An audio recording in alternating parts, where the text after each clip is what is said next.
नमस्कार। द वेदनम में मैं आपको मिलवाने जा रहा हूँ पंडित महेंद्र पाल जी से, जिनका जन्म एक मुस्लिम परिवार में हुआ, बड़ी मस्जिद में जो इमाम रह चुके और उसके बाद उनको सनातन धर्म का साक्षात्कार हुआ। ये साक्षात्कार का सफर आसान नहीं होगा, तो इस सफर के बारे में जानते हैं खुद महेंद्र पाल जी से। महेंद्र जी, पंडित जी, आपका तहे दिल से यस। स्वागत है वेदम पॉडकास्ट में। पंडित जी, आप हमें बताइए कि किस तरह से एक मुस्लिम परिवार में जन्मे एक इमाम रह चुके व्यक्ति का सनातन धर्म में किस प्रकार साक्षात्कार होता है? असल में मुझे तो जानकारी थी नहीं, मुझे पता लगा है इसी ऋषि दयानंद कृत अमर ग्रंथ सत्यार्थ प्रकाश के द्वारा, और वो उर्दू वाली सत्यार्थ प्रकाश मिली हुई है। तो इसी उर्दू वाली सत्यार्थ प्रकाश में जो ऋषि दयानंद ने समीक्षा कुरान के ऊपर लिखी है, उसी ये है वो किताब। अच्छा।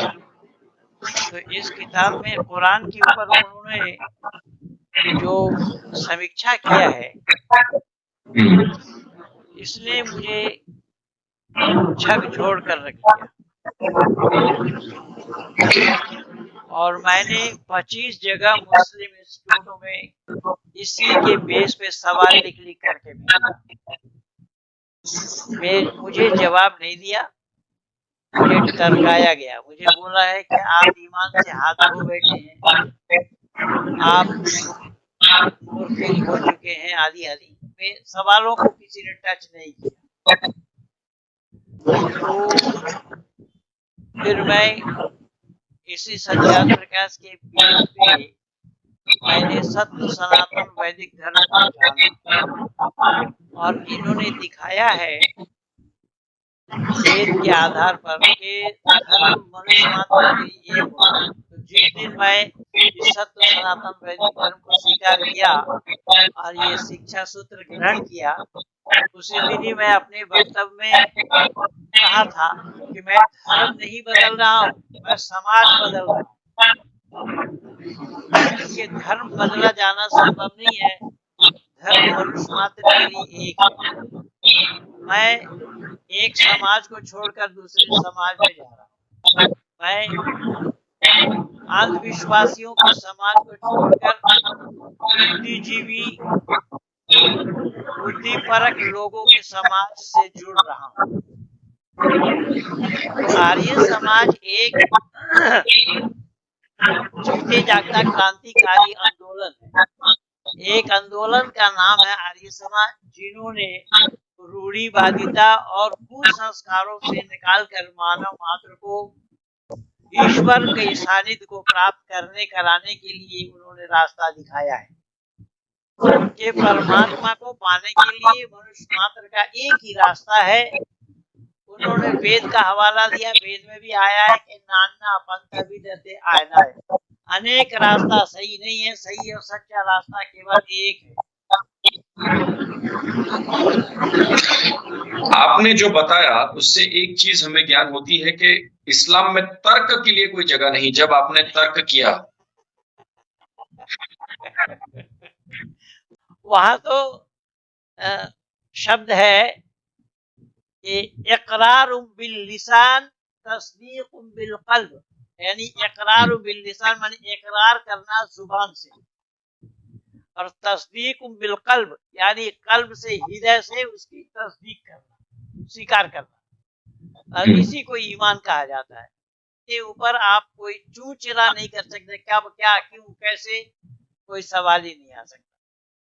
इसीलिए कई बार लोग मुझे पूछते हैं कि मैंने इस्लाम क्यों छोड़ा, तो उसके जवाब में मैं ये बताता हूँ कि मैंने इस्लाम नहीं छोड़ा, इस्लाम ने मुझे छोड़ा।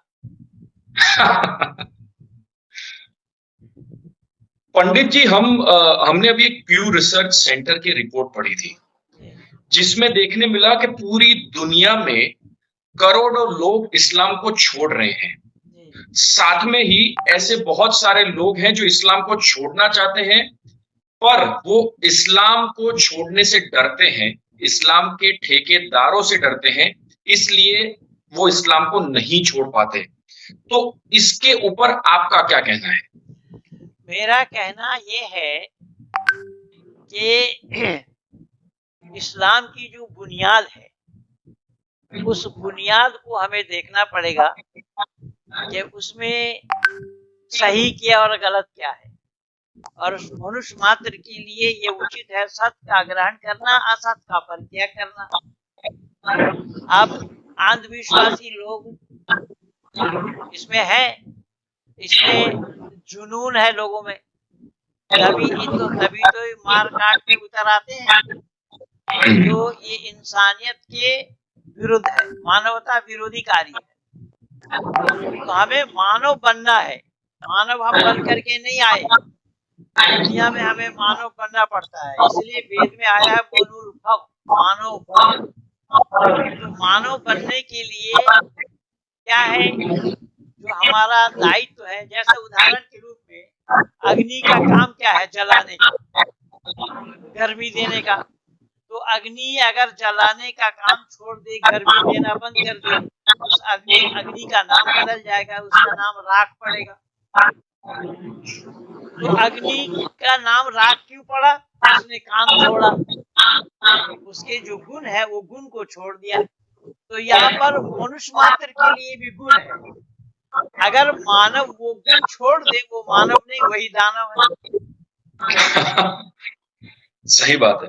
पर पंडित जी, मेरा जो सवाल था कि इस्लाम छोड़ने से लोग डरते हैं, आपने भी जब छोड़ा होगा या इस्लाम ने आपको छोड़ा होगा, आपको भी तो धमकाया गया होगा, आपको भी डराया गया वो होगा। तो रोजाना हो रहा है, उसके लिए कोई बात नहीं, लेकिन मैंने कहा कि सत्य के लिए मरना, इससे बड़ी बात और क्या है। सत्य के लिए, हक के लिए कितने लोग मरते हैं। अब मरने के लिए तो रेल लाइन के ऊपर मरते हैं। अभी पिछले दिन कोविड के समय में वो रेल लाइन पर आराम फरमा रहे थे। नहीं, सही बात है। और दूसरा, मैंने जैसे आपको पूछा कि करोड़ों लोग दुनिया में इस्लाम को छोड़ रहे हैं, एक्स मुस्लिम नाम की पूरी कम्युनिटी बन रही है। ऐसा क्यों हो रहा है? लोग क्यों इस्लाम को छोड़ रहे हैं? इस्लाम को छोड़ रहे हैं, इस्लाम में यानी इस्लाम की जो बुनियाद है, उसी बुनियाद की जो खोखलापन है, उसी खोखलापन को लोग स्वीकार नहीं कर रहे हैं। यानी दिमागी विकास, लोग चांद तक पहुंच चुके हैं, चांद चंद्रमा के जगत में लोग पहुंच गए हैं, और दिमाग में ताला डाल के रखे थे, कैसा संभव होगा। जाकिर नाइक को मैं बहुत फंसा रखा हूँ 2004 से मैं। जाकिर नाइक कहता है कि कुरान में साइंस है, कुरान में साइंस है, मॉडर्न साइंस कुरान में है, वो बताता है। तो कुरान में साइंस है क्या? यही साइंस है जो एक कुंवारी महिला का संतान उत्पन्न हो जाए बिना पुरुषों से मिले, एक पांच महिला संतान उत्पत्ति कर दे, वो भी बूढ़े अवस्था में। तो क्या यही साइंस है? यही साइंस है कि कुरान में अल्लाह ने कहा कि एक पैगंबर के काल में जिस पैगंबर का नाम लूत था, ये कुरान और बाइबल दोनों कह रहा है इस बात को, कि लूत के काल में पुरुष पुरुषों से समलैंगिक व्यवहार करते थे, तो वो अल्लाह को रास नहीं आया। तो अल्लाह ने पूरी कौम को मिटा दिया और आसमान से पत्थर बरसाया, और पत्थर जिन पर गिरे उनके नाम लिखे हुए थे। मैंने सवाल उठाया, नाम किस चीज से लिखी गई थी, लिखा कौन था? आसमान से पत्थर गिरे, ठीक है, मैं मान लेता हूँ, जैसा ओले गिरते हैं ऐसे वो ओले गिरे होंगे, लेकिन उसमें पत्थर में नाम लिख करके उसके सर पे गिरना, तो उसका नाम किसने लिखा था? सही बात है। आपने पंडित जी जाकिर का जिक्र किया। उनको दुनिया में लोग इस तरह से जानते पहचानते हैं कि वो करोड़ों नॉन मुस्लिम्स को मुस्लिम बनाते हैं। हाँ, तो वही तो भारतवर्ष में जब इस तरीके से सड़क पर खड़ा होकर के हिंदू घराने के लड़का लड़कियों को मुसलमान बना रहा था, उसी में तो मैं चेक दिया उसको, मैंने कहा तुझे एक को बना ले, मैं लाखों के तादाद में बनवा दूं। पर वो किस तरह से लोगों को मुस्लिम बना देता है? ऐसा क्या जादू करता है कि लोग मुस्लिम बन जाते हैं? नहीं नहीं नहीं, जादू वादू कुछ नहीं करता।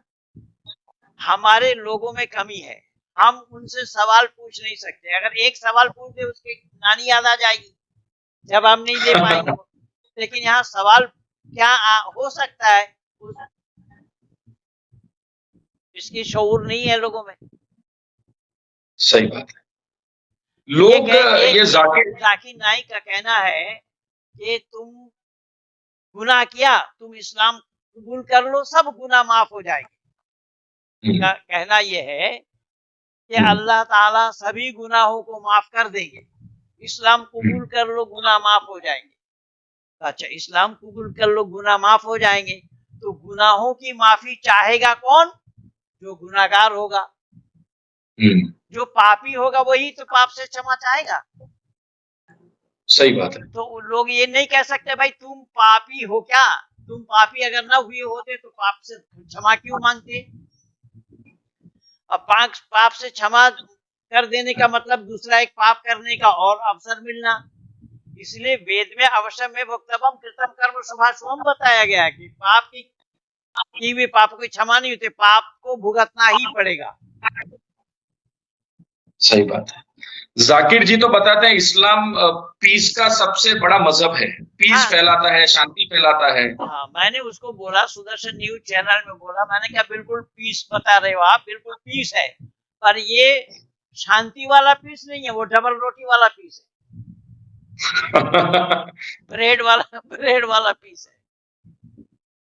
नहीं, सही बात है। पंडित जी, हम सब में एक क्यूरियोसिटी होती है, एक हर नॉर्मल हिंदुस्तानी में। लोग बोलते हैं कुछ मुस्लिम अच्छे मुस्लिम हैं, बहुत कम खराब हैं। मुझे फंडामेंटल ये क्वेश्चन होता है कि जो मुस्लिम अगर सही में अच्छे इंसान हैं, तो वो इस्लाम को फॉलो क्यों कर रहे हैं? वही तो परेशानी है। आज सुबह मैं लिखा हूँ और मेरा रोजाना पोस्ट रहता है, तो मैं इसी के ऊपर ही चर्चा करता हूँ कि परमपिता परमात्मा ने हमें अक्ल सलीम अता फरमाया है, विवेक और बुद्धि से नवाजा है। तो हम इंसान होने के नाते जो इंसान का परिभाषा देखेंगे, इंसा और ना, इंसा के माने ऐसा, ना के माने नहीं, यानी जितने भी प्राणी हैं मानव जैसा ऐसा कोई प्राणी नहीं है। वो किस लिए, ये उत्कृष्ट प्राणी किस लिए है, अफजलुल मखलूकात किस लिए है, बुद्धि के बिना पर। और इस्लाम बुद्धि पर ताला लगा दिया है। कुल्लु माजा बिही रसूल में इंदिल्लाह कह दिया है कि रसूल ने जो बतलाया अल्लाह की तरफ से, बिना छानबीन किए भी उसको मानो। इसमें बताया गया कि जालिकल किताब ला रैब फीह, कोई शक कोई शुबा की गुंजाइश नहीं इस किताब के अंदर, कुरान में। अगर उसमें शक हो, देखिए ये छोटा सा गुटका मैं रखा हूं इसमें इसमें अगर शक हो, ये पूरी पूरी कुरान है ये, हम्म, और इसमें आप जहां खोलेंगे ऐसे अंडरलाइन पाएंगे। मैंने इसमें एक काली लगा के रखा कि इस तरीके से ये जहां खोलेंगे आप वही सवालिया निशान है। ऐसा एक छोटा सा किस्सा मैं आपको सुना रहा हूँ कुरान से। हम्म। कुरान में कहा है कि इसमें कोई शक कोई शुबा की गुंजाइश नहीं है। मेरा अगला सवाल भी पंडित जी उसी पर है कि वसीम रिजवी ने जो 26 आयतों को निकालने के लिए केस डाला हुआ है, ये 26 आयतों में ऐसा क्या है कि उन्होंने बोला है कि इसको कुरान से निकाल दो? वो वहां पर ये है कि जहां पर गैर मुस्लिमों को मारो काटो लूटो बातें हैं, इन्होंने तो 26 आयतों को लिया। उससे पहले तो दिल्ली मेट्रोपॉलिटन मजिस्ट्रेट के सामने में अखिल भारत हिंदू महासभा के उपाध्यक्ष इंद्र सेन शर्मा होते थे। हम्म, उनके माध्यम से 24 आयतों पर प्रतिबंध लगाने के लिए दिल्ली के मेट्रोपॉलिटन मजिस्ट्रेट के सामने में प्रस्तुत की गई। मेरा ही रेफरेंस है सारा। तो उसके बाद 85 के मार्च महीने में कलकत्ता हाई कोर्ट में पद्मा हस्तगीर के इजलास में सीएम चोपड़ा, चांदमल चोपड़ा और शीतल सिंह, इन दोनों व्यक्ति ने रिट दायर की। और उस ये तो 26 नहीं, वो तो संपूर्ण कुरान के ऊपर उन्होंने चैलेंज किया। जब हम मारो काटो लूटो पीटो की बातें ये किसी धार्मिक ग्रंथ में होना संभव नहीं है, तो ये कुरान में क्या है? इसी को चुनौती दिया था, लेकिन उस पर भी सुनवाई नहीं हुई। तो वसीम रिजवी वाली घटना भी यही है। वसीम रिजवी को उल्टा 5,000 रुपया के ऊपर जुर्माना लगा दिया और उस पर सुनवाई नहीं सही। हुई। आपने अभी ये मारो काटो की बात की, हमने इससे पहले लव जिहाद के बारे में बात की, तो हमारा सवाल ये है कि लव जिहाद हो, धर्मांतरण हो, आतंकवाद हो, इन सब के पीछे की मानसिकता क्या है? ऐसा तो कुरान में क्या लिखा गया है कि जिसकी वजह से लोग ये करने पर आतुर हो जाते हैं? कुरान में ये बात लिखी हुई है कि इस काम को करोगे तो अल्लाह तुम्हें जन्नत नसीब कराए। केवल जन्नत में जाने की ख्वाहिश से है ये काम, सिर्फ जन्नत में जाने के लिए? सिर्फ जन्नत जाने के लिए, दूसरा और कोई कोई बात नहीं है, और दूसरी कोई बात नहीं है। केवल अल्लाह के सानिध्य प्राप्त करना है। इनकी मान्यता है कि यह अल्लाह का हुक्म है, कुरान का हुक्म है, कुरान में अल्लाह ने फरमाया है, तो इस अल्लाह का हुक्म की ताबेदारी बनो, उनको हुक्म की ताबेदारी करो तो अल्लाह जन्नत नसीब कराएंगे। और अच्छा। इसमें अगर काफिरों के हाथ से मारे गए तो भी जन्नत, और बचे रहे मरने के बाद फिर भी जन्नत।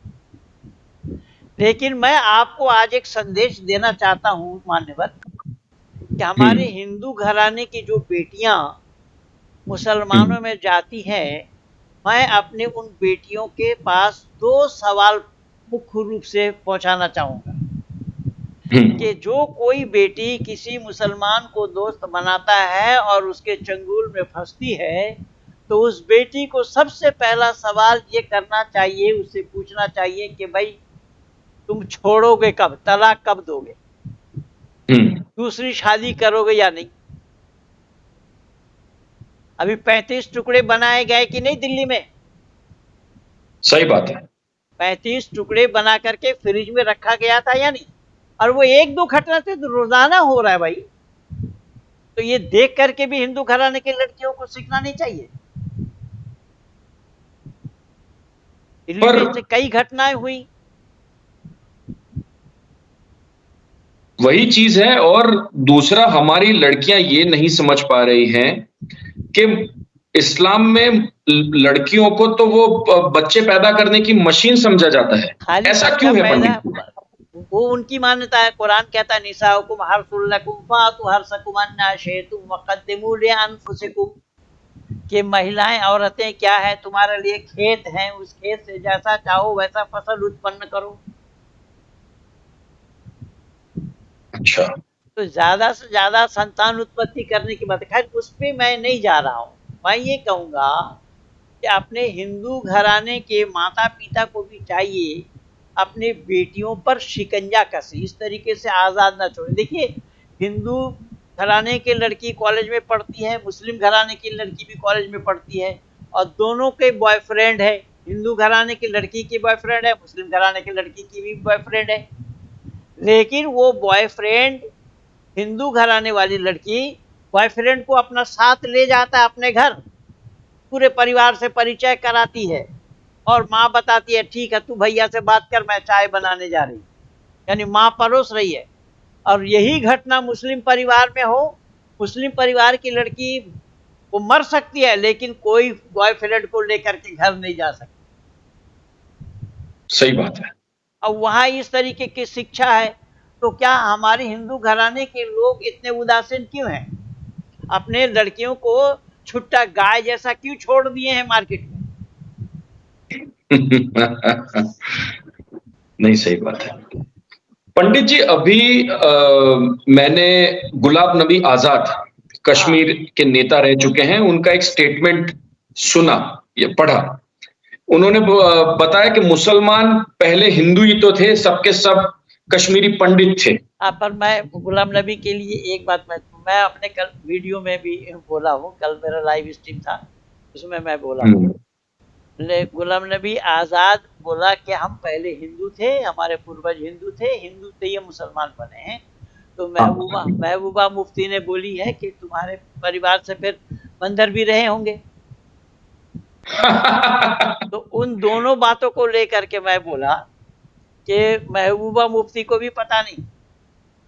कुरान का कहना है, अल्लाह ने फरमाया है कि मनुष्य को बंदर बनाएंगे, मनुष्य को बंदर और सुअर बनाया जाएगा। और यहाँ बंदर से मनुष्य बनाया जाए या बताया जा रहा है, तो दोनों में से कौन सही है? पहली बात, अब बंदर तो आज भी बंदर है, कोई बंदर इंसान बना नहीं।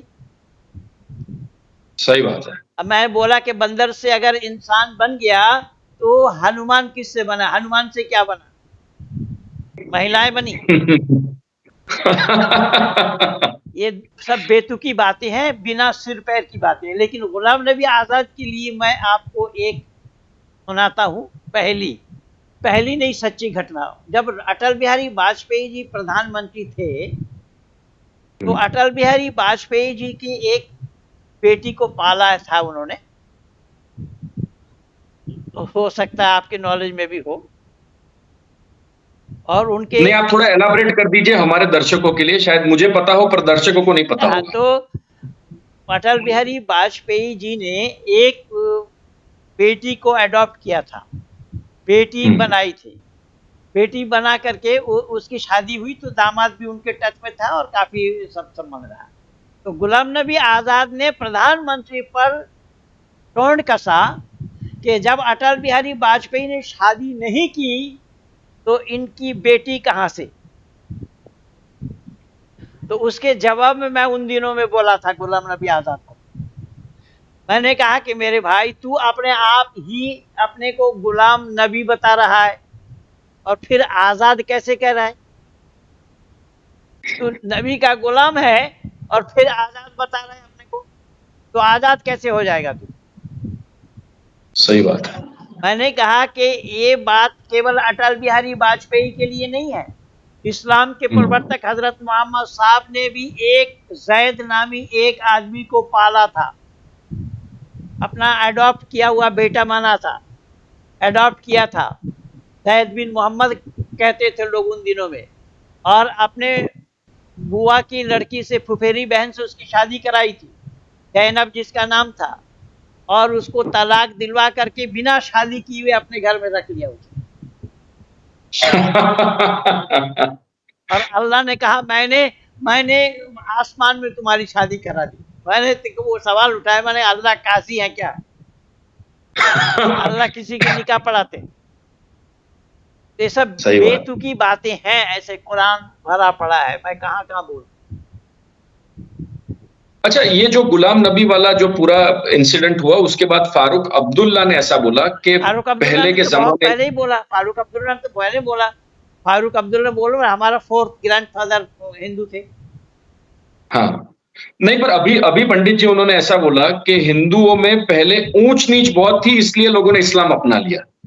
पर अगर हम इस्लाम को भी देखें, मुसलमानों को देखें हिंदुस्तान में, उनमें भी ऊंच नीच तो बहुत है, बहुत सारी जातियां हैं। वो तो बनावटी बात करी है उन्होंने जो मुसलमान इस्लाम को स्वीकार किया, जो तलवार के बल से स्वीकार किया, डर के मारे स्वीकार किया। ये बात कही थी अपने जब प्रधानमंत्री थे बाबू चौधरी चरण सिंह जी, तो 84, 83 में उनके साथ भी कई कार्यक्रमों में रहा। तो एक मुसलमान ने कहा कि मुसलमान बड़े हिम्मती होते हैं, तो चौधरी चरण सिंह ने कहा, अरे मेरे सामने मत भागो, मेरे सामने बको मत। बोले, तुम अगर हिम्मती होते तो यहाँ से चोटी लेकर के सामने क्यों ले आते?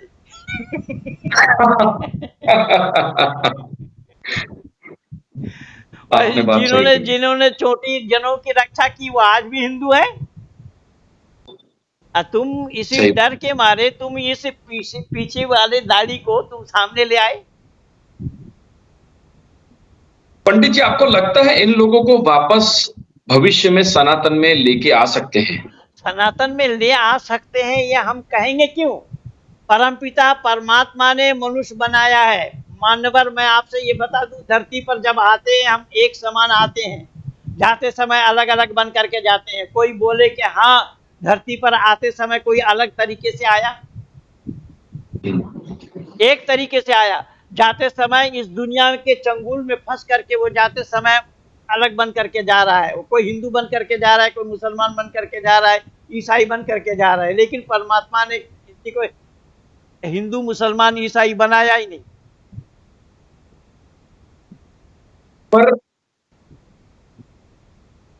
आवाज आ- ये सब दुकानदार लोगों के बनाए हुए हैं हिंदू मुसलमान। पर ये जो इस्लाम में जो एक्सट्रीमिज्म है, उसको कम करने के लिए क्या हम उनको वापस उनके रूट्स में ला सकते हैं? हाँ बिल्कुल ला सकते हैं। मैं कैसे आया, मैं 25,000 लोगों को ले आया और रोजाना हमारा बनाए हुए शिष्य कैसे हैं, वो कुरान पढ़ पढ़ करके सुना रहे हैं कि कुरान पर सवाल उठा रहे हैं। अभी यूनुस खान अभी कुछ दिन पहले ही बनाया, अच्छा। हाँ, और कुरान पढ़ के सुना रहा है। प्राय उसका वीडियो मैं लगाता हूँ मेरे चैनल में।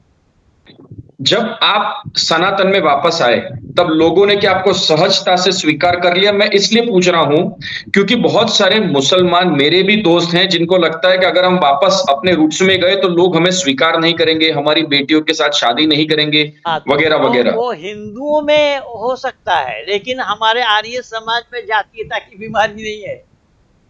हम्म। आर्य हमारे, समाज में मतलब वो आ सकते हैं। हाँ आर्य समाज में, ये आर्य समाज तो पायोनियर है बाबूजी। ऋषि दयानंद ने इस काम को किया, स्वामी श्रद्धानंद ने मरते दम तक इस काम को किया। उससे पहले राजा राम मोहन राय ने भी 3 पादरियों को वैदिक धर्मी बनाए थे। चैतन्य महाप्रभु ने भी अपना शिष्य मुसलमान ही था, उसको वैदिक धर्मी बना करके उसको अपना शिष्य बनाया। उससे पहले देवल ऋषि ने भी बनाया। यह तो हमारा इतिहास है। लेकिन जो हिंदू घराने के लोग हैं ना, हिंदू घराने के लोग अदूरदर्शी हैं। अब ये मैं एक बात बता रहा हूँ, हो सकता है आपको अच्छी ना लगे, लेकिन जो सच्चाई है वो मैं बता रहा हूँ। जब हिंदू घराने के लोग, ये मोपला कांड में अपने वीर सावरकर जी ने भी लिखा है अपनी पुस्तक में, हम्म। जब हिंदू घराने के लोग, जब हिंदू रहता है, वो हरिजन रहता है, इसको मंदिर पे चढ़ने के लिए प्रतिबंध, कुआं में पानी भरने के लिए प्रतिबंध, नल में पानी भरने के लिए प्रतिबंध। और वही हिंदू, वही हरिजन जब मुसलमान बन जाता है, एक हाथ लंबी दाढ़ी लेकर के निकलता है, तब यही हिंदू उसको चाचा कहता है, भैया कहता है, अपने खाट पे बिठाता है। सही बात है। तो हिंदू अपने को मतलब सुधारे आपके पहले, हिंदू मतलब पहले हिंदू। अपने को सुधारे पहले हिंदुओं को। और सबसे बड़ा अग्नि में घी डालने का काम किया है अम्बेडकर ने। सही बात अम्बेडकर है। को अगर बौद्धिस्ट बनना था, उसके बौद्धिस्ट बनने से हिंदुओं में विभाजन हो गया, हिंदू हिंदू का दुश्मन बना। तभी हिंदू हिंदू को गाली दे रहा है, तिलक तराजू और तलवार इनके मारो जूते चार। मायावती ने बोली ना पिछले दिन। अंबेडकर पर आपके क्या विचार है? अम्बेडकर पर यही विचार है। अम्बेडकर एहसान फरामोश आदमी था। आर्य समाजियों ने उसको खिलाया, मकान दिया रहने के लिए, पढ़ने के लिए सहयोग दी, वहां लंदन में जा करके उनको पैसा दे करके आए। लेकिन अम्बेडकर आर्य समाज में नहीं आया, वो बौद्धिक बन गया। अम्बेडकर अगर मुसलमान बन गया होता तो इतने हिंदू उनके साथ ना जाते जो आज ये उधम मचा रहे हैं लोग। तो ऐसा अंबेडकर ने क्यों किया? हम अपना स्वार्थ के लिए किया है। अच्छा। जो सच को स्वीकार किया नहीं उन्होंने। पर अंबेडकर ने बौद्ध धर्म को अपनाया, उसमें उनका क्या स्वार्थ था? उसमें स्वार्थ था दुकानदारी करना। बौद्ध कोई धर्म थोड़ा ही है, बौद्ध भी कोई धर्म का नाम नहीं है। बुद्ध का नाम सिद्धार्थ था। जब वो सिद्धार्थ थे तो बौद्ध धर्मी कौन थे? सही बात है। जब सिद्धार्थ को वैराग आया, सोते हुए बीवी बच्चे को छोड़कर घर से निकल पड़े, जंगल जंगल में तपस्या करते रहे। सुजाता नाम की महिला हलवा या पायस बना करके लाई, उनके सामने प्रस्तुत करते हुए कहली, महात्मा जी पिन के तार को इतना न कसिए जो टूट जाए, इतना ढीला भी छोड़ना उचित नहीं जो बजना बंद कर दे। अर्थात शरीरम माधम फुलु धर्म साधनम, शरीर की रक्षा करना ही धर्म है। उस हलवा का सेवन करने के बाद फिर तप में मग्न हुए। काफी अरसा के बाद जा करके उनका नाम महात्मा बुद्ध पड़ा। तो महात्मा बुद्ध जब बने तो महात्मा बुद्ध ने तो उनको बुद्धिस्टों ने मुझे कितना करोड़ रुपया देने खरीदना चाहा था, अंकल जी को भेज दे। बुद्धिस्टों ने मुझे कितना करोड़ में खरीदना चाहा, मैं आपको अभी भेजता हूँ। तो ये बुद्ध जब बने ना तो अपने जिस शहर से गांव को शहर को छोड़ा था उन्होंने, उधर लौट रहे हैं तो सारे लोग जाकर के चरण स्पर्श करके कि ये हमारा वही राजा वही सिद्धार्थ, इसको ये बैरागी बन गया है और बैराग आ गया है, बैरागी बन गए हैं। लेकिन उस समय उनकी यशोधरा उनकी पत्नी थी, उनकी पत्नी कह रही थी अरे ये कोई बैरागी फैरागी नहीं है, इनको अगर बैरागी बनना था तो मेरे से अनुमति लेकर के जाते, मेरे तो अगर पत्नी व्रत धर्म का पालन नहीं करना था तो इन्होंने मुझसे विवाह क्यों किया। क्या आरोप लगा, ये दोष लगा है गौतम बुद्ध पर। इसलिए मैं निवेदन कर रहा हूं कि गौतम बुद्ध से पहले बौद्धिस्ट कौन था धरती पर। और ये अहिंसा बताते हैं, अहिंसा का भाई कुमारिल भट्ट को पहाड़ के ऊपर से नीचे गिराया था, क्या वो हिंसा नहीं था। मैं आज 40 साल से यही काम कर रहा हूं बाबूजी। भेज दिया, सही आपको भेज दिया है व्हाट्सएप में कि बौद्धिस्टों ने मुझे कितने करोड़ से खरीदना चाहा था। मिल गया। बुद्धिस्टों के ऊपर से पंडित जी एक और लोगों के मन में एक सवाल आता है। लोग बोलते हैं इस्लाम में सूफीज्म है, सूफीज्म बहुत अच्छा है, बहुत शांति प्रिय है। सूफीज्म मीठा जहर है। अच्छा, हाँ, कुछ उसके बारे में बताइए। सूफीज्म मीठा जहर है, इस्लाम से अलग नहीं है। वो दिखावा किया। ये जो अजमेर वाला ख्वाजा मोहिउद्दीन चिश्ती, उनके हाथ से कितने लोग मरे। ये जितने भी सूफी बात का प्रचार किया यहाँ पर, उन्होंने हिंदुओं को कत्लेआम किया, हिंदुओं का कत्ल। अच्छा, हाँ, कत्ल करने के बाद ये सारा काम हुआ इनका। तो ये तो दिखावा। हिंदू तो वहां जाते हैं, माथा टेकते हैं। तो हिंदू तो कहीं भी माथा टिकवा लीजिए, ये तो लोटा रख करके बोलिए माथा टिक, लोटा में भी माथा टिकवा देंगे। हिंदू तो वही है। देखिए, इसलिए मैं बोल रहा हूं कि शाकाहारी हो या मांसाहारी, सदाचारी हो या दुराचारी, निर्व्यसनी हो या व्यसनी, ढोंगी हो या पाखंडी, धूर्त हो या छली, राक्षस हो या देवता, डाकू हो या साधु, सब अपने को हिंदू कहते। तो हिंदू के माने क्या हुआ, दाल खिचड़ी।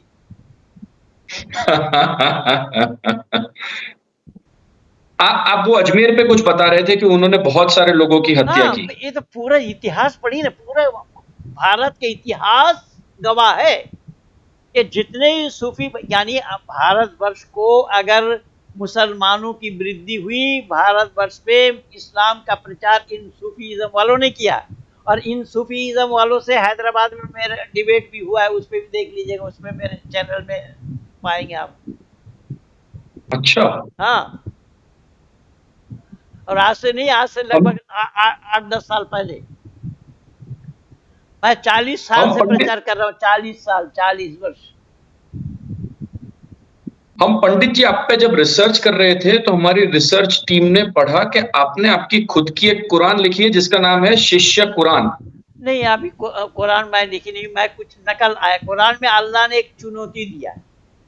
कुरान अच्छा, में कहा, अल्लाह ने कहा कि कुरान को मत झुठलाओ। अगर झुठलाते हो तो इसकी मानिंद, इसकी तरीके से एक सूरा ले आओ या कुछ आयत ले आओ, और मैं कह देता हूं कि तुम हरगिज नहीं ला सकते।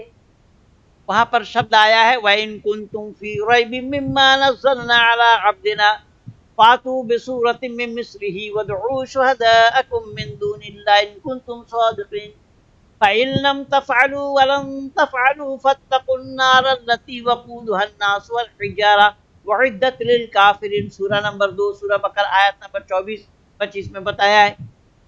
तो ये 92 में मैं झारखंड, अब तो झारखंड बन गया, तब बिहार था।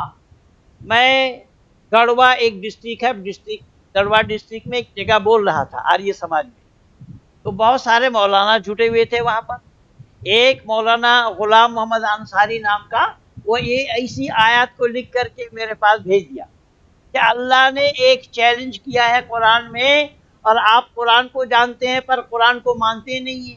तो कुरान की नकल बना करके दीजिए तभी मैं भी मान लूंगा। तो मैं वहीं बैठा बैठा 10 आयत बना दिया। क्या बात है। तो कुरान बिस्मिल्लाहिर्रहमानिर्रहीम से शुरू होता है। मैं ओम के नाम से शुरू किया। मैंने कहा बिस्म ओमिल हय्युल कय्यूम, मैं ओम के नाम से शुरू करता हूँ जो कायम बिज़्ज़ात हमेशा हमेशा का रहने वाला है। क़ाल रब्बुल मुस्लिमीन व खालिकुश शयातीन फी किताबिल कुरान लिन्नासिल आलमीन फातू बिसूरतिन मिन मिस्लिही वदऊ शुहदाअकुम मिन दूनिल्लाहि इन कुंतुम सादिकीन फजर्रिबू बिल ईमान व इन कुंतुम फी शक्किन मिम्मा आतना खलीफतन फातू बुरहानकुम व असअलुकुम मिन रब्बिकुम इन कुंतुम मुमिनीन। ये 10 आयत मैं वहीं बैठे बैठे बना करके दिया उनको। और मुफ्ती यासिर बहुत भाषता है। मुफ्ती यासिर मेरे इस आयत को बोला नहीं, ये हय्युल कय्यूम होना चाहिए, आपने हय्युल कय्यूम बोला है। तो फिर मैं कुरान से उसको हवाला दिया, बेटे कुरान में हय्युल कय्यूम है, मैं नहीं बोल रहा हूँ। सही बात है। तो कहने का तात्पर्य ये है कि मैं ये सारा चुनौती स्वीकार किया हूँ। आज संपूर्ण धरती पर, संपूर्ण विश्व में मेरे नाम से लोग वाकिफ हैं। मेरा किया हुआ काम से मुझे जानते हैं लोग। अब तक जो काम मैं किया हूँ, इन किए हुए कामों से ही मुझे पहचानते हैं कि ये कौन है। सही बात है। आज दुनिया हम पंडित पंडित कहकर पुकार रही है मुझे। और ये पंडित जी हमने बाबूजी ये बात भी मैं आपको बता दूं, हाँ, एक मुस्लिम परिवार में जन्म लेने वाले को अगर पंडित बनाया तो वो केवल और केवल ऋषि दयानंद की मान्यता ने बनाई। ऋषि दयानंद जिन्होंने ये सत्यार्थ प्रकाश लिखी है, आर्य समाज ने इसे पंडित बनाया है। किसी हिंदू में मजाल नहीं कि हमें पंडित बना देता। क्या हिंदू आपको लगता है ये सनातन सनातन वर्ड अभी हिंदू वर्ड को रिप्लेस कर रहा है? थोड़ा बड़ा टर्मिनोलॉजी बन रहा है ये सबको कह रहे एक हैं, लेने के ये लिए। एक तरफ तो कह रहे हैं गर्व से कहा हम हिंदू हैं, और फिर मुस्लिम राष्ट्रवादी संगठन इन्हीं के बनाए हुए हैं। आप किनकी बात कर रहे हैं? इंद्रेश की, मोहन भागवत अच्छा, की। सही बात है। आरएसएस वालों ने बना। अब तो ईसाइयों को भी बना, राष्ट्रवादी ईसाई संगठन बना है। ये खुद नहीं बन पाए, ये खुद नहीं जानता है धर्म क्या है। संपूर्ण राष्ट्रीय स्वयंसेवक संघ वालों को मैं चुनौती दे रहा हूँ, मोहन भागवत को मैं चुनौती दे रहा हूँ। मैं एक घटना सुनाऊं आपको कि पिछले दिनों में दिल्ली के सीताराम बाजार में काली मस्जिद एक गली है। उस काली मस्जिद के पास जाटव परिवार के हिंदू बपतिस्मा लेने जा रहे थे। 13 परिवार के 80 सदस्य। तो बपतिस्मा लेने जा रहे थे। मैं आर्य समाज का होल टाइमर हूँ, इसके बावजूद भी मैं संपूर्ण सभी हिंदू संगठनों में मैं जाता हूँ। मैं वैदिक सिद्धांत का प्रचार करता हूँ, उनके खिलाफ बोलता हूँ, ताली उन्हीं से बजवाता हूँ। मैं वेद का प्रचार करता हूँ। तो जब मुझे पता लगा तो मैंने बोला कि उनके जो मुखिया हैं उनसे मेरे को मिलाइए। और दिल्ली के केशव कुंज, जो राष्ट्रीय स्वयंसेवक संघ का कार्यालय है दिल्ली में झंडे वाला, उसी कार्यालय में मिले। मोहन भागवत जी से पहले जो सर संचालक थे उनके कमरे में। तो मैंने उनसे पूछा कि आप ईसाई क्यों बनना चाहते हो? तो बोले ईसाई में शांति है। मैंने कहा हमारे यहाँ शांति नहीं। बोले नहीं, हमारे यहाँ शांति नहीं, यहाँ तो लोग झगड़ते हैं, शराब पीते हैं करते। तो मैंने कहा आपको शांति चाहिए? बोले हाँ। मैंने कहा कोई शांति प्रिय जगह अगर आपको दे दिया जाए तो। पर ईसाई बनना जरूरी क्यों है? बोले ईसाई धर्म मुझे अच्छा लगता है। मैंने कहा आपको किसने बता दिया कि ईसाई धर्म है? बोले हम तो आज 6 सप्ताह से गिरजा में जा रहे हैं। नई दिल्ली में गोल मार्केट के पास बड़ा गिरजा है, उस गिरजा में वो जा रहे हैं 6 सप्ताह से। मैंने कहा 6 सप्ताह से आप गिरजा में जा रहे हैं? बोले हाँ। मैंने कहा कि फिर ईसा मसीह को ईश्वर का इकलौता बेटा मानना? बोले हाँ, वो तो पादरी ने बता दिया कि ईसा मसीह ईश्वर का इकलौता बेटा है। जब उन्होंने बोला ईसा मसीह ईश्वर का इकलौता बेटा है, तो फौरन मैंने पूछा क्या आप ईश्वर के सौतेले बेटे हैं क्या? बोले क्यों? बोले जब ईसा मसीह को आपने अकेला बेटा मान लिया, ईसा मसीह एक बेटा है और कोई बेटा नहीं, तो हम और आप सौतेले बेटे हैं क्या होंगे? लेकिन वेद कहता है तम हिना पिता वसो तम माता शतगत बबू बिता धाते सुमनमी महे। इसीलिए हिंदी के सरलीकरण इसका क्या है? त्वमेव माता च पिता त्वमेव बंधुश्च सखा त्वमेव विद्या द्रविणम त्वमेव सर्वम मम देव देव। ये परमात्मा को कहा जाता है। तो जब परमात्मा को सब माता पिता बंधु सखा कहते हैं तो एकमात्र एक अकेला बेटा कोई उसका क्यों और कैसे हो जाएगा? तो मैंने कहा अच्छा चलो मैं मान लेता हूं, पर ये बताओ आप कि पहले पिता है या पहले पुत्र है? दोनों बोला पहले पिता है। मैंने कहा पहले पिता है? बोले हाँ। मैंने कहा फिर मैं बोल रहा हूँ, पूछ रहा हूँ आपसे, पहले पिता है? बोले हाँ। मैंने कहा जब उसके घर में कोई बच्चा था नहीं तो किसका पिता था? बोले क्या हुआ? मैंने कहा उसको पिता कहने वाला होना पड़ेगा ना, पिता कहने वाला नहीं होगा तो पिता किसका बनेगा वो? तो अपनी बात घुमा दी, अपनी बात घुमा करके वो कह रहे कि पहले पुत्र है। मैंने कहा पुत्र अगर है तो बाप के बिना पुत्र कैसे होगा? बाप बाप होगा तभी कोई पुत्र होगा। तो पिता और पुत्र के काल में अंतर नहीं है। जब से परमात्मा है उस समय से जीवात्मा है, उस समय से प्रकृति है। ये तीनों चीज जो है अनादि काल से है, अनादि तत्व है। वेद कहता है द्वा सुपर्णा सयुजा सखाया समानम वृक्षम परिसो सो जाते तयो रण्य पिप्पलम स्वादवती अनशनो अभिचाक्षिति। ईश्वर, प्रकृति और जीव ये तीनों समकालीन है। ईश्वर ज्ञान में परिपूर्ण है, प्रकृति ज्ञान शून्य है, जीवात्मा में कुछ ज्ञान और कुछ अज्ञानता है।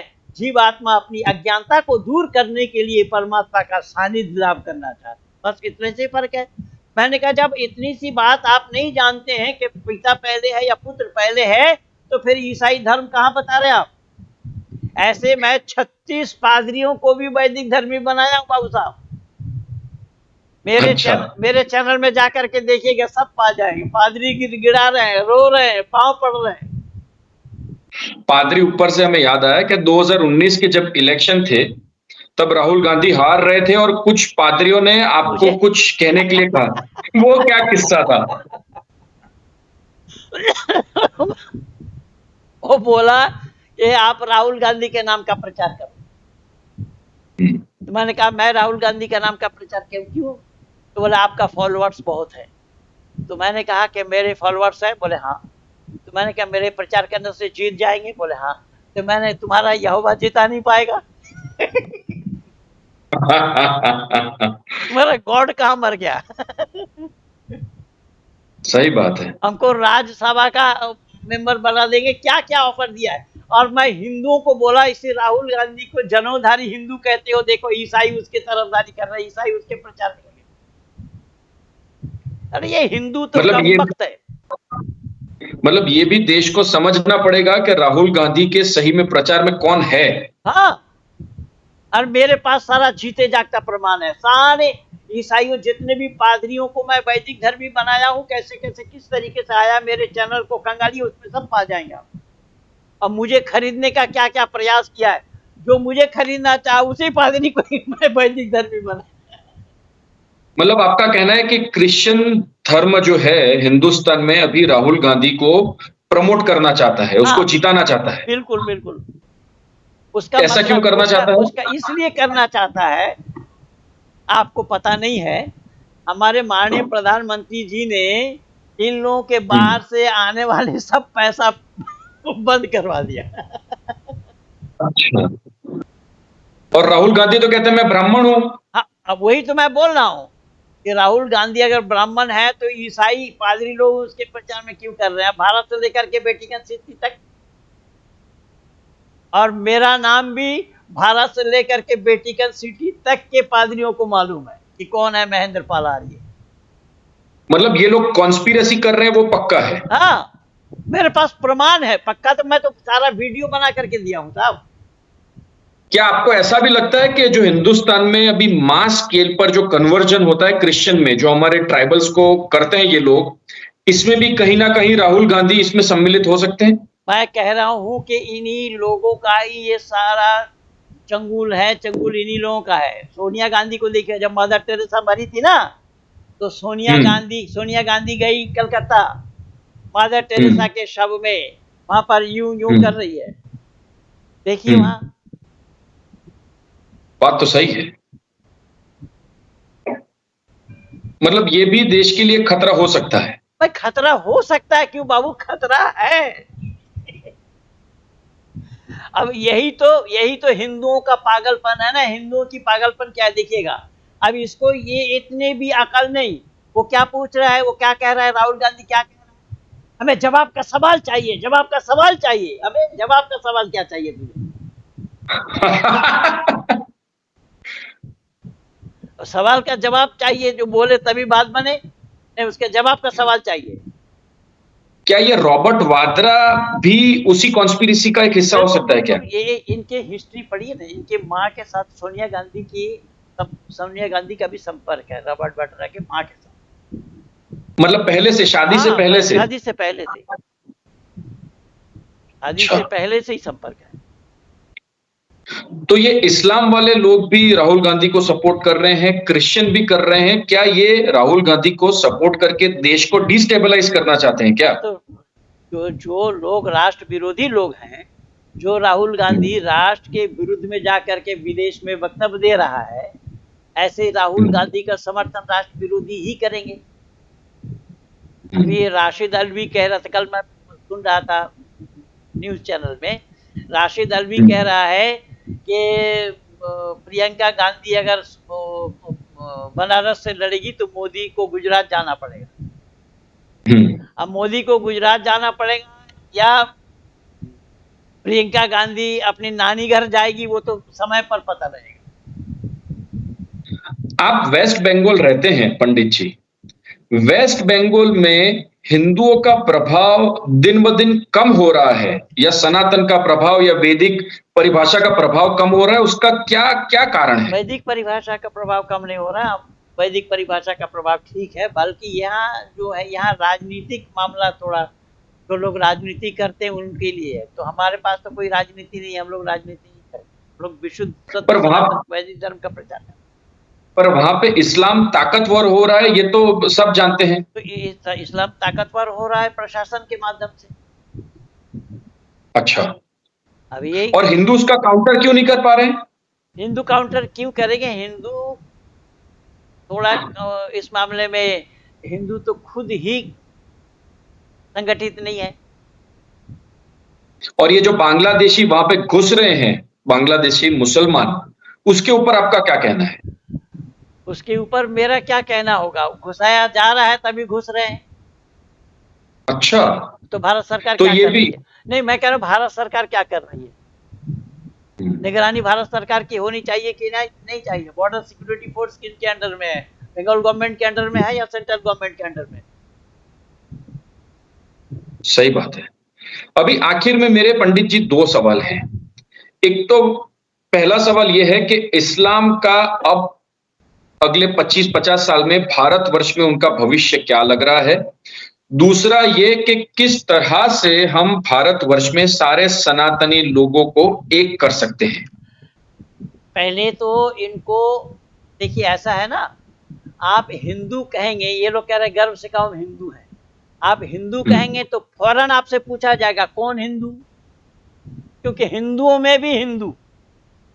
हम्म और हमें कोई पूछता है कौन हो आप, मैं आर्य हूं, कोई गलती से भी ये नहीं पूछेगा कि कौन आर्य, क्योंकि आर्य होता एक ही है। जब सही बात है। मर्यादा पुरुषोत्तम राम को आर्य पुत्र कह के संबोधित किया गया, उसके बाद वाला सीरियल ने, महाभारत वाला सीरियल में गांधारी अपने पति को आर्य पुत्र कह के संबोधित कर रही हैं, उसके बाद वाला सीरियल में, चाणक्य वाला सीरियल में आर्य वीर आर्य योद्धा कहा गया है। और आर्य नाम वेद का है, अहम भूमि आददाम आर्य, परमात्मा का उपदेश है कि ये भूमि मैंने आर्यों को दी। तो आर्य कौन है, कि आर्य नाम ईश्वर पुत्र है, ईश्वर के पुत्र हैं आर्य। तो पुत्र के, पिता के गुण को जो धारण करे वही पुत्र कहला सकते हैं। जब पिता के और गुणों अगर को आप है आप आर्य कहेंगे तो फिर वो आर्य और द्रविड़ वाली कंट्रोवर्सी शुरू हो ना, जाएगी। वो तो लोग जानते नहीं है इसीलिए। आर्य और द्रविड़ क्या है उसको लोग जानते नहीं है। यहाँ पर तो हमें पाठ गलत पढ़ाया गया है। हमें पाठ कैसे गलत पढ़ाया गया, मैं एक दो चलते चलते मिसाल दे रहा हूँ, आपके जहन में भी मैं दौड़ाना चाहता हूँ। देखिए, अर्जुन ने अपनी जिंदगी में कभी झूठ नहीं बोला। अर्जुन को हमने क्या कहा? वीर कहा,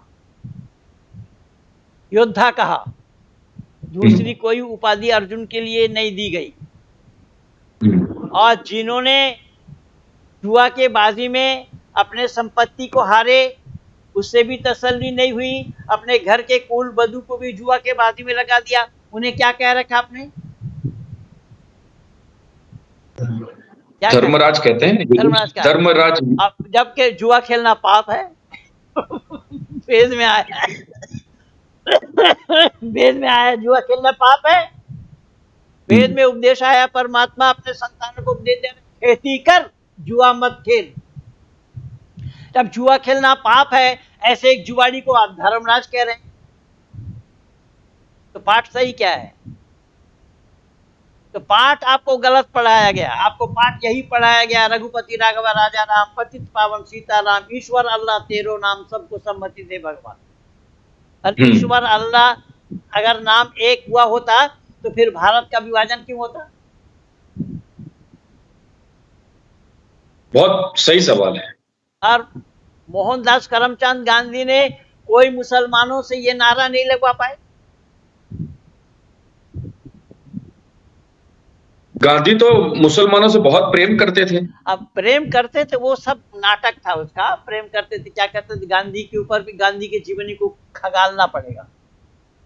मैं तीन लोगों के लिए बता रहा हूँ। गांधी के जीवनी को खंगालना पड़ेगा, स्वामी विवेकानंद के जीवनी को खंगालना पड़ेगा, रामकृष्ण परमहंस देव के जीवनी को खंगालना पड़ेगा, तभी सच्चाई का पता लगेगा। हम इन्हें नहीं जानते हैं। अब देखिए, मोहनदास करमचंद गांधी ने अहिंसावादी बताया, अहिंसा का प्रचारक रहे वो। गाय के दूध नहीं पिएंगे, तो पूछा गया गाय का दूध क्यों नहीं पिएंगे आप? तो बोले गाय दूध देती है अपने बछड़े के लिए। तो गाय दूध देती है अपने बछड़े के लिए, इसलिए बछड़े का अधिकार हक को नहीं मारूंगा। तो उन्होंने दूध किसका पिया? बकरी का। तो गाय अगर दूध देती है बछड़े के लिए, तो बकरी किन के लिए दूध देती है? गांधी के लिए। और गाय एक बच्चा देती है, बकरी दो तीन चार। एक का हक तो नहीं मारा, चार का मार दिया। फिर भी अहिंसावादी बने हुए हैं। तो पाठ आपने सही कहाँ पढ़ा? आपका पढ़ाया हुआ पाठ या याद किया हुआ पाठ गलत है। इसीलिए मैं बोल रहा हूँ, सब खंगालना पड़ेगा। ईश्वर और अल्लाह दोनों नाम एक नहीं है, कुरान में मना किया। कुरान में यहाँ तक कहा, ला यत्तखिज़िल मोमिनूनल काफिरीना औलिया मिन दुनिल मोमिनीन वमन यफ़अल ज़ालिका फलैसा मिनल्लाहि फ़ी शैइन इल्ला अन तत्तक़ू मिन्हु तुक़ा व युहज़्ज़िरुकुमुल्लाहु नफ़्सहु व इलैहिल मसीर। मुसलमान मुसलमानों को छोड़कर काफिरों को दोस्त ना बनाओ, दिल से और जुबान से। अगर तुम दोस्ती रखते इन काफिरों से, तो मैं अल्लाह तुमसे दोस्ती नहीं रखता। तो कुरान कह रहा है। और गांधी कह रहा है मुसलमान अगर मुंह में थूक दे तो भी उस थूक को खा लो। दोहरापन गांधी जी का दिखाई देता है उसमें। दिखाई देता नहीं है बाबूजी, मैं जानता नहीं था कुछ भी। मैं आपको सच्चाई बता रहा हूँ। मैं मुस्लिम परिवार में जन्म लिया, वहां से वहां रहकर मैंने कुछ नहीं जाना। जो कुछ भी जाना मैं इसी किताब के बेस पे जाना। परमात्मा की असीम अनुकंपा है। मेरा कॉम्परेटिव स्टडी है, तुलनात्मक अध्ययन है। संपूर्ण भारत भर में सामाजिक, राजनीतिक और धार्मिक तीनों क्षेत्र में मेरा कॉम्परेटिव स्टडी है। और जहां कहिएगा वही मैं प्रमाण प्रस्तुत करूंगा। सही बात है। अभी आखिरी सवाल पंडित जी, इस्लाम का फ्यूचर आपको क्या लगता है? बाबा, मैं भविष्य वक्ता नहीं हूं। लेकिन इतना तो मैं जरूर जान रहा हूं कि मुझे समर्थन करने वाले आज बहुत आ गए और बढ़ रहे हैं। हाँ, बढ़ रहे हैं निरंतर। आपको मैं क्या बताऊं, मैं नाम नहीं बताऊंगा। कई पुलिस इंस्पेक्टर हैं जो मेरे साथ जुड़े हुए हैं, एक दो नहीं, कई सही जो बात है। एसआई हैं, कई ऐसे हैं संपूर्ण भारत भर में जो मेरे साथ जुड़े हुए हैं और मुझे समर्थन करते हैं, खुलकर समर्थन करते हैं और मेरे विचारों का समर्थन करते हैं। मेरा समर्थन करने का मतलब मेरे विचारों का समर्थन करते हैं कि आप सच बोलते हैं। और मेरी आदत ऐसी बनी है कि मैं स्पष्ट वक्ता और स्पष्ट लेखक के नाम से अपना छवि बनाया हूं संपूर्ण विश्व भर में। मैं समझौतावादी नहीं हूं, मैं समझौता नहीं करता। मेरी जुबान गलत बोलती नहीं, कान सुनता नहीं इतना जरूर है। पर आपको लग रहा है कि पहले के कंपैरिजन में अभी परिस्थिति कुछ अच्छी तरह से बदल रही है? लोग समझ रहे हैं, मैं वही तो बोल रहा हूँ, लोग समझदारी से काम ले रहे हैं, लोग समझदार बन रहे हैं। कब तक आप पिंजरे में बंद रखेंगे साहब? सही बात है। ये पाकिस्तानी पाकिस्तानी मुल्हिद हारिस सुल्तान के साथ मेरा वार्ता देख लीजिए। पर पंडित जी, आज के ये पूरे हमारा जो प्रयास था इस्लाम को आपको समझने का, उसमें हमें बहुत कुछ जानने को मिला। भविष्य में भी हम आपसे आपका मार्गदर्शन लेते रहेंगे। बहुत बहुत धन्यवाद। मैं तो इसी काम के लिए हूँ ही, मैं तो अपना जीवन अब समर्पित किया हूँ। देखिए, आपको यकीन नहीं होगा, मेरी एक बेटी जिसको अष्टाध्यायी कंठस्थ है, सामवेद यजुर्वेद कंठस्थ है, प्रोफेसर क्या बात है! है क्या बात है! नहीं, निश्चित बहुत आनंद मिला पंडित जी। फिर से आपका मार्गदर्शन हम लेते रहेंगे। Thank you. बहुत बहुत धन्यवाद आपको।